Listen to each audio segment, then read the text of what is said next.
ఇప్పుడు పెంచలకోనలో బ్రహ్మోత్సవాలు బ్రహ్మాండంగా జరుగుతున్నాయి. హాయ్ ఫ్రెండ్స్, ఎలా ఉన్నారంతా? బాగున్నారా? రీసెంట్గా మా వదిన పిలిస్తే ఇంటికి వెళ్ళామని చెప్పాను కదా.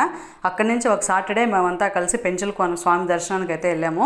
యాక్చువల్గా మేము వెళ్ళినప్పటికీ ఇప్పుడు బ్రహ్మోత్సవాలకి అంతా సెట్ చేస్తూ ఉన్నారు. అంటే బ్రహ్మోత్సవాలు స్టార్ట్ అయ్యే 1 వీక్ ముందైతే మేము పెంచలకోనకి వెళ్ళాము స్వామి దర్శనానికి.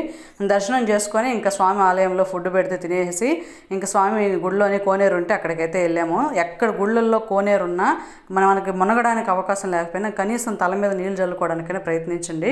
పుష్కరిణిలో స్నానం చేయడం అయితే చాలా మంచిది. వాళ్ళు అయితే పుష్కరిణిలో స్నానం చేసేసారు. ఇంక మేము చీరల్లో ఉన్నాం కాబట్టి తల మీద నీళ్ళు చల్లుకొని లోపలికి దిగి అయితే బయటకు వచ్చేసాము. మీరు చూస్తున్నారు కదా, చుట్టూ పందిర్లు అయితే వేశారు. అంటే బ్రహ్మోత్సవాలు స్టార్ట్ అయ్యి ఒక 4-5 రోజులు ముందు వెళ్ళాం మేము. అంతే స్వామివారి నిజరూప దర్శనం అసలు చాలా బాగా జరిగింది మాకైతే. వాటర్ ఫాల్స్కి వెళ్దాం అనుకుంటే ఫుల్ ఎండలో ఉన్నాయి కదా, వాటర్ ఫాల్స్ లేవని చెప్పారు కానిస్టేబుల్ వాళ్ళు. అందుకని చెప్పి మేము ఇంటికైతే బయలుదేరి వచ్చేసాము.